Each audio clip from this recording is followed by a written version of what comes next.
Hey YouTubers, it's Charlie. So this is going to be my Arrow episode 2 video. There's also been a lot of DC movie news, so I'll cover that too after I get through Arrow stuff. We got a good look at one of the brand new characters, Komodo, for this season. We found out where Thea's been, and we got a big teaser for another giant arc that's going to go across the first half of this season. Careful for spoilers from the episode if you haven't seen it yet, but starting with top 5 moments. Here we go. Number 5, Team Arrow grieves. So this was definitely probably one of the most cry-worthy episodes of Arrow ever. Obviously everyone's grieving for Sarah. She's definitely dead. They buried her, put her in the ground. A lot of you guys have been asking me about the Lazarus Pit. No, I don't think they're going to use that. Obviously they want to advance Laurel's Black Canary story arc, and they can't do that while Sarah's still alive.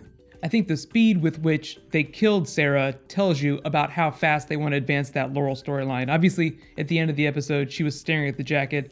There's a lot of storylines being teased, but I think it's going to be a while before Laurel gets there. It could happen as soon as the mid-season finale. It might take to the end of the season. Aside from the horror of having to stare at Sarah's dead body, all of Team Arrow is trying to grieve in their own way. Oliver obviously not doing so well at it. All of the malarkey that he's speaking about being a leader is what gives Felicity the bump to go work for Ray Palmer. For those wondering about the Ray Palmer stuff, there's nothing sexual going on there. He just wants her to come work for him just because she's really smart. Number 4, Felicity goes to work for Ray Palmer. Felicity is going to be the bridge between Team Arrow and Ray Palmer. Obviously, Ray Palmer at some point is going to have to cross paths with the Arrow, even though he kind of did in the episode. Did anyone else catch the blue Queen Industries logo too? That was pretty surreal in the background.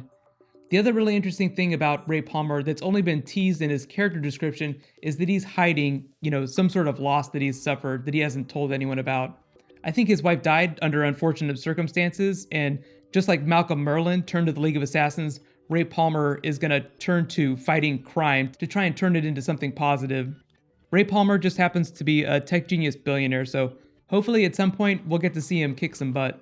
The title of the mid-season finale, there's 2 parts to it, is Arrow vs. Flash. That's the Flash episode. The Arrow side of that is called The Brave and the Bold. So I'm assuming Ray Palmer is going to get tied up in some sort of Team Arrow plot at that point.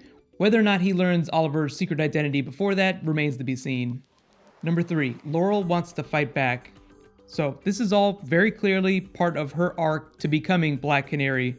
That's why Sarah had to die. Her death is the call to action that Laurel needed.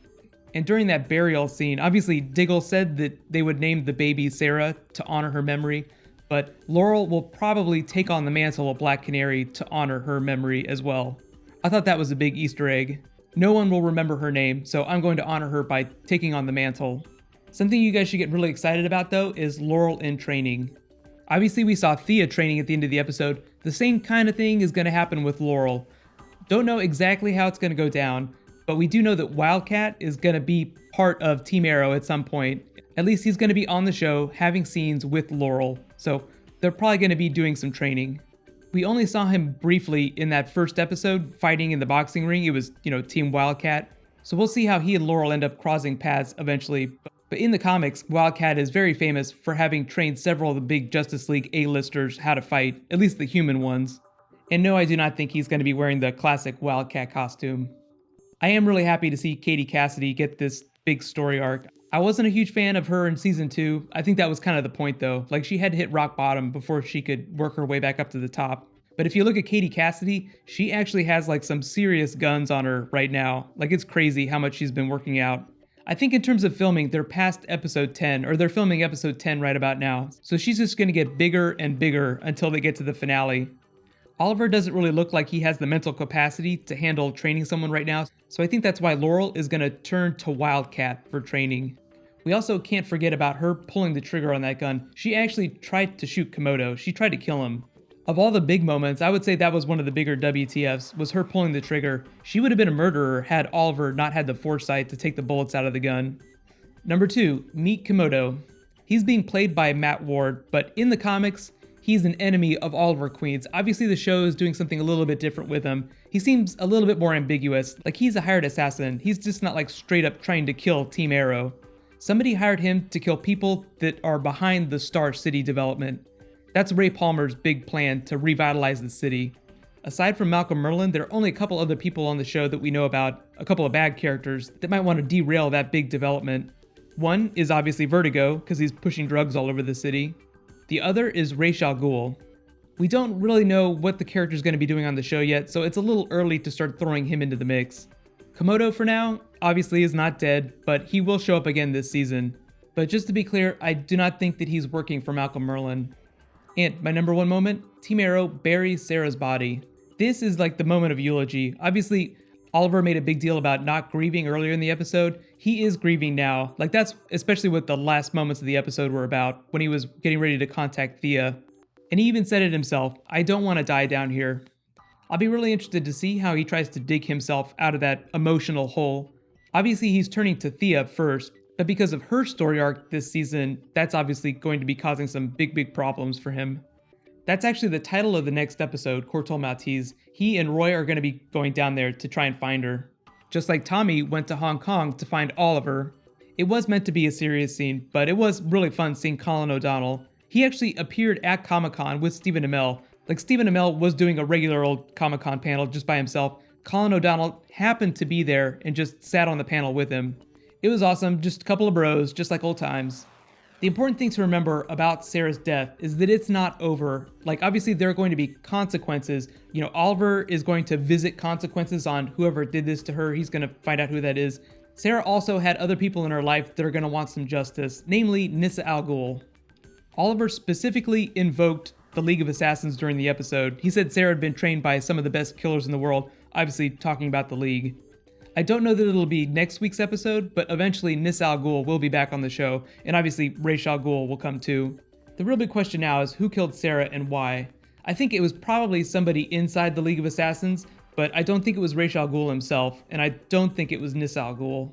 That doesn't leave a whole lot of other people. It's possible that there's a villain that they haven't announced yet, and right now I think they've only written up to like episode 12 or 13, so there's still like 10 episodes after that, so there's just a whole lot of characters they haven't decided on yet. There's also Amanda Waller too. Remember, she ordered Oliver to kill his best friend, Tommy Merlyn. It's possible that she's also behind Sarah's death. Like, she ordered the hit, like a Suicide Squad member, to kill her.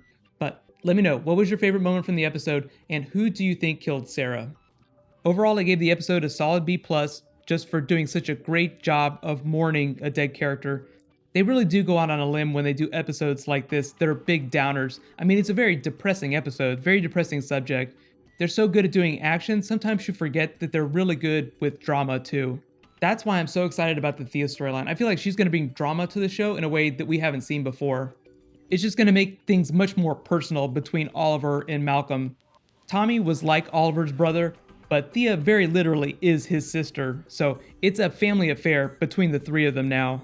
That level of intimacy is part of the reason why Slade was such an effective villain last year, because he and Oliver had such a close relationship. Either way, next week is going to be a very Merlin-heavy storyline, so look forward to seeing a ton of John Barrowman and a ton of Willa Holland kicking butt. So I'll post that video after the episode airs next week. Be sure to subscribe to get it. Also, big news about the DC movie universe. So here's the schedule that Warner Brothers has announced. Really, the big talk is that the movies are going to completely be separate from the TV show, but they announced that at Comic-Con. I feel like people just forgot that. So here are the movies. Batman vs. Superman, Dawn of Justice, 2016. Then the Suicide Squad movie, directed by David Ayer, also in 2016. Then there's the Wonder Woman standalone movie, that's going to be in 2017. Then Justice League Part 1, directed by Zack Snyder, obviously. That'll be like spring-summer 2017.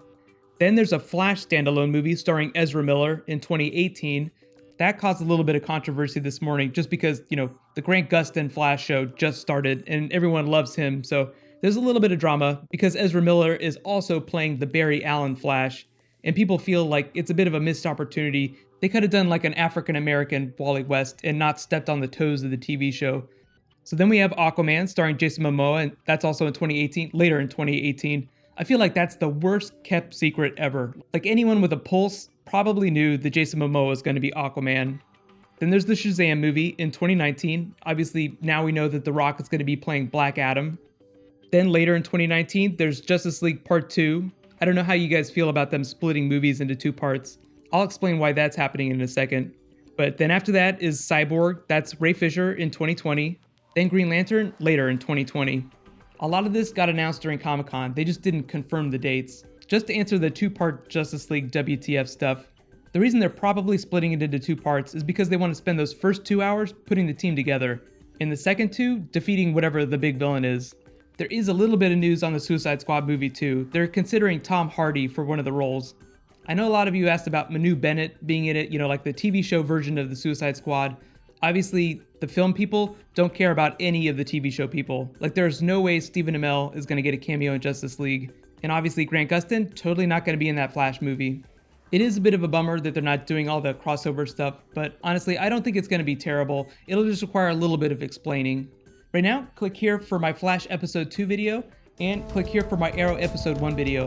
Thank you so much for watching, so let's all high five and just have a good cry for Katie Lotz. You will be missed.